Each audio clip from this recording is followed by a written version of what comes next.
likely be our last edition of 5 Facts of 2023. Today's 5 Facts guest is Sarah Hicks. She is the Minnesota Orchestra's principal conductor of Live at Orchestra Hall, a series of popular music, jazz, Broadway classics, and movie scores. Sarah, thanks for joining us today. Thanks for having me. It's great to be here. Nice to have you here. Let's start with the thing that your 5 facts that you two both have in common. I have a little bit of it in common with you. I think you probably beat me in this. You're a Star Wars fan. A huge Star Wars fan. Like what level of huge does that mean? What level? I have A New Hope almost memorized because I watched it so many times as a young kid. I have the Princess Leia buns that I put in sometimes. Nice. And my husband and I, he's also a great fan. We have a Death Star Christmas tree ornament that goes on top. There it is, on top of the tree. Oh my gosh. That's and awesome. it plays the theme. It's wild, so we turn it on every 3 seconds because it's so amazing. Ask where you got that? Amazon. So yeah, Amazon is the place to get Do you lots have of cool Star things. Wars inflatables for your front yard? No, I haven't gone that far. Somebody up here Also does. Amazon, really? I can tell you about those Oh, wow, and where to get them. that's amazing. All right, that's Next an year, interesting next first year. fact. There's a giant AT-AT you can get for your front yard. He's like 10 feet tall. That I is debated it. Remember perfect. when I debated that? Getting it for Christmas for the Wow. kids. All right, your next fun fact is that you're Japanese. I'm half Japanese. I was born in Tokyo, and Japanese is my first language. Didn't speak English till I was 6. Yeah. How often do you get back to Tokyo? Every couple of years, I have family there, but I think because my name doesn't have any Japanese in it, people, see me for the first time, they're like, "Oh, you're not what we expected." But I'm culturally quite Japanese and do a lot of. I was taught dancing by my mom and some tea ceremonies. So there's a whole other side to me that people have no idea exists. At what point were you not in Tokyo anymore? I left at 3, but I grew up in Hawaii where you can grow up without speaking English for a long time. Oh, yeah. So I did, yeah. Hawaii, for people who don't know that, I mean, it's kind of like it's in between Japan and the United States, and there is a Big population. Multicultural. Yeah. Tell us about your third fact. You enjoy meditation. You've been doing this for years. I do. I practice Vipassana meditation, which is insight meditation. You're not focusing on a word or anything that you're focusing on except your breath and just letting thoughts and emotions pass through you and to be. So it's really freeing. It helps me feel grounded and touch with myself, especially because I travel so much. I need to sort of feel safe within myself. And it's been really important to me. And we've actually been lucky to have a program with the orchestra called Music and Healing, and we incorporated some of those elements of mindfulness and meditation. And I love that intersection of music and the arts and mindfulness. I think it's so powerful and so important, especially in these times. So I like to support that. Do you feel that has given you, does it make you a better musician?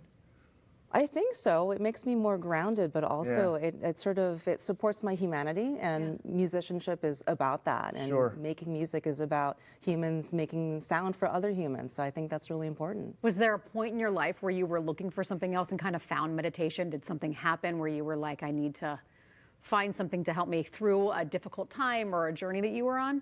I think it was when I started traveling a lot and leaving my family and just being somewhere else and wanting to feel that there was something I could sort of hold on to, which I could take with me everywhere. And meditation was it. Perfect. Fact number 4, you're YouTube famous.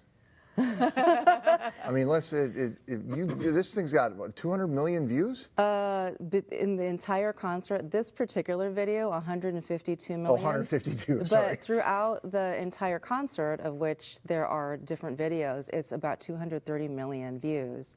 So I still get messages almost daily from people who have seen these performances, who are really inspired by the music and really the great editing and the video aspect of it, who love Ennio Morricone and the good, the bad, the ugly. So it's pretty amazing. Well, yeah, I was going to ask, what is it about this video that has people continuing to click? I think it's the music, but also the production value. It's a beautiful hall and a great orchestra, but being able to see people's hands that close and expressions and this beautiful lighting. It's an orchestra that's set up for broadcast. So it's just a very enveloping I guess, experience, and it's really engaging because the visual component is so beautiful, I think. Well, and even more you're seeing in the video than what you'd be able to see by attending. So you're right. Exactly. I mean, I do feel like you're there experiencing all the different components of it. Like you're in the orchestra sometimes, and that's really exciting. You're the secret set of eyes, seeing everything. Right. I do like that. All right, let's talk about your fifth fact.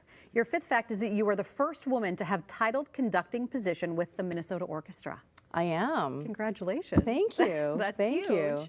It is huge, and I think I'm the only woman to hold a titled, non-classical conductor position in the country, which I think speaks to where we still are sometimes in the classical arts, and also just sort of what I do is unusual, even within the symphonic realm, to have a woman doing what I'm doing. So I'm grateful for the Minnesota Orchestra, who's very progressive, and I love being there, and really honored to be the first titled woman there, titled conductor. I know it would take you an actual probably 4 days to really explain what a conductor does, but can you give us a sort of a Cliff's Notes In a version? nutshell, Yeah. an orchestral musician looks at one line of music. I have every line of music, so between 17 and 36 lines of music, and I have to know how that all goes together, sounds together, and help people coordinate all of that, and also sort of show them the spirit and the emotion of the music, and to gather a